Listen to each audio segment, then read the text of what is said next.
So what is going on, guys? I'm Black Ops Amazing. Welcome back to another video on the channel, where today I have for you the third and final video of my series, I guess we could call this now, of problems with Activision. I'm sure you would have all heard by now the lawsuit surrounding Activision. They're being sued by the state of California. I've done 2 videos on them already. The first one I called Activision Are in Huge Trouble. The second one, Activision Just Made Things Worse. And today, well, it seems like this is it for Activision. Things have gone a little bit quiet over the past few weeks after all of the details that came out about them, the employees of Activision Blizzard going on strike, the abuse that went on at their offices, how they said they were going to remove certain content from their games since we know Activision are the publishers of, well, many titles, Call of Duty included. So this affects a lot of things, us, them, employees, higher ups, and of course this is still an ongoing lawsuit, and well, I personally don't know what's true and what isn't. I'm not going to say this is fact, these people are bad. For me, everyone's innocent until proven guilty, so we'll just have to wait and see how it goes. But the main reason I'm making this video is because over the past few days we've had some new developments which are really interesting, and of course we've also had the Vanguard trailer as well, the next game that has been published by Activision. And well, if we just take a look at what Charlie Intel said on Twitter, they posted, and I did notice this myself,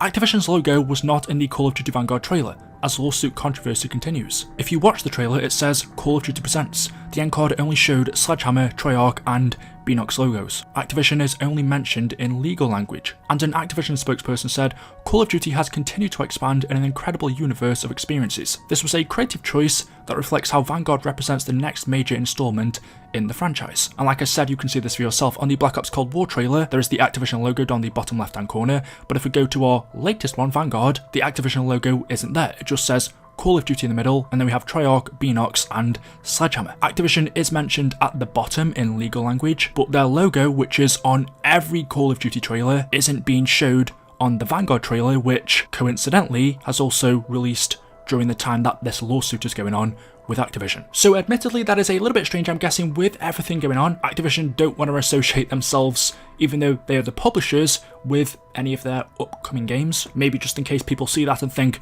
that's related to Activision because of what's going on, I'm not going to buy it. I don't know, maybe that's not the reason, but it does seem a little bit weird, and this is the first time it's happened, so you can't help but make that correlation. But moving on though into the latest stuff that's been going on, well, what's happened is the California state government has filed an update to the lawsuit against Activision, claiming that the company's HR shredded documents relating to their investigation and are not complying with requests. Charlie Intel says the lawsuit has also been expanded to cover temp workers' experiences. Just taking a deeper look into this article is on gamesindustry.biz. If you want to check it out for yourself, I will link it down in the description. But it says the state of California has expanded its lawsuit against Call of Duty publisher Activision Blizzard, now stating the suit is also on behalf of the company's contractors and claiming the firm interfered with its 2-year investigation. Axios reports the state's Department of Fair Employment and Housing filed an amendment complaint on Monday, redefining the group it represents to include temporary workers in addition to the female full-time staff it previously stated. The language throughout the complaint has also been altered, changing employees to workers, and specifically mentions anti-harassment, equal pay, and other equal employment protections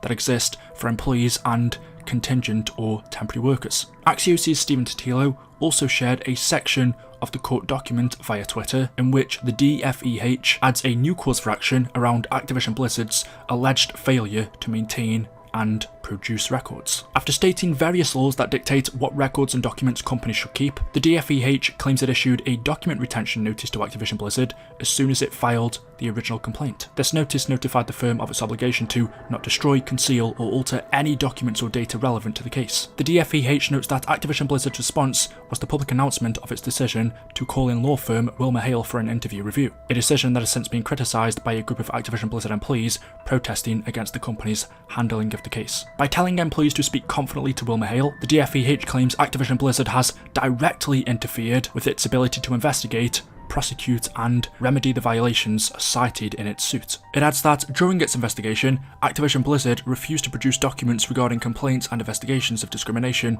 and harassment by asserting that they did not exist, or that they were privileged and confidential because attorneys are involved in the receipt of complaints and the investigation. The DFEH also says it has been informed and is aware that documents and records have not been maintained as required by law, and alleges that some have been shredded by human resource personnel. Activision Blizzard issued a statement on this matter to IGN, in which it claims it complied with every proper request throughout its work with the DFEH over its 2-year investigation and denies shredding documents. With regards to claims that we destroyed information by shredding documents, those claims are not true, the company said. We took appropriate steps to preserve information relevant to the DFEH investigation. It also claims it has made several reforms to its workplace since the investigation first began, including several high-level personnel changes, revamped hiring and recruiting practices requiring diverse interview panels, increased training for HR and compliance staff, and more transparency on pay equality. We strive to be the company that recognises and celebrates the diverse talents and perspectives that lead to the creation of great, global appealing entertainment, the company said. We have provided the DFEH with clear evidence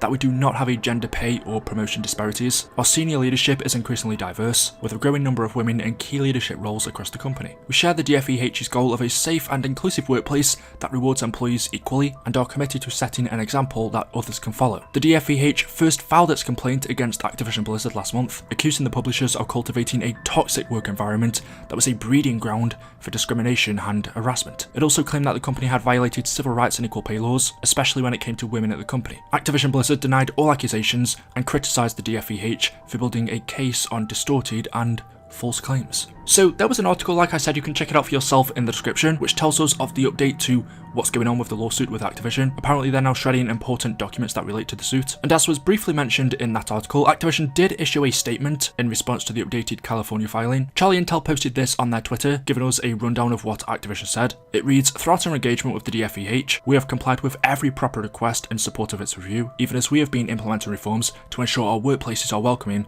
and safe for every employee. Those changes continue today and include several high-level personnel changes, revamped hiring and recruiting practices requiring diverse interview panels, greater transparency on pay equity, expanded and improved training and investigative capabilities for human resource and compliance staff, created investigation teams outside of business units to support greater independence, restructured divisions to support greater accountability, enhanced review processes to include elevation of managers by employees, and finally, clear boundaries on a workplace behaviour with a zero-tolerance approach to harassment and other actions that diminish and marginalise." So, like I said, this lawsuit is still going on. To be honest, I didn't really expect an update to this, or at least something not as big as shredding documents, although Activision has denied this. And I did see a lot of people saying in my previous few videos on this topic that they're not going to be buying any game from now on that relates to Activision, the latest one being Call of Duty. Of course, Activision are the publishers, they're not actually the ones that make the game, so working under them we have developers such as Treyarch, Infinity Ward, Toys for Bob, Sledgehammer, many more studios as well. This isn't the developers of the game, we are talking about the publishers here. And what is quite interesting is, just a couple of days ago there was an article over on VGC in which the headline was, "Activision confirms all of its core studios are now working on Call of Duty," meaning some 2,000 employees are thought to be developing the series. Just taking a quick look at the article, the publisher revealed the latest premium entry in the blockbuster series, Call of Duty Vanguard, on Thursday, when it said 8 of its 10 core studios are contributing to the upcoming game or the free-to-play Warzone. Development on Vanguard is led by Sledgehammer Games, with Treyarch handling the zombies portion and Raven is leading Warzone. Additional development support across the two games is also coming from Beanox, Demonware, Hymen Studios, Activision Shanghai, and Toys for Bob. And earlier this month, Activision announced the formation of an internal mobile studio, which is currently working on a new entry in the Call of Duty series, with support from Beanox and Shanghai. While all Activision's core studios are now working on Call of Duty, it doesn't rule them out from working on other projects too. When Toys for Bob confirmed in April that it would be supporting the development of Warzone, Activision said the studio would continue to work on Crash Bandicoot 4 as well. And this week, Sledgehammer suggested it could look beyond Call of Duty for future games. So there we go, the latest update. Let me know your thoughts in the comment section below. As always, hopefully you've enjoyed today's video. If you have, drop a like rating, make sure you are subscribed to stay up to date with the latest content on the channel, and I will see you all in the next one. Until then, goodbye.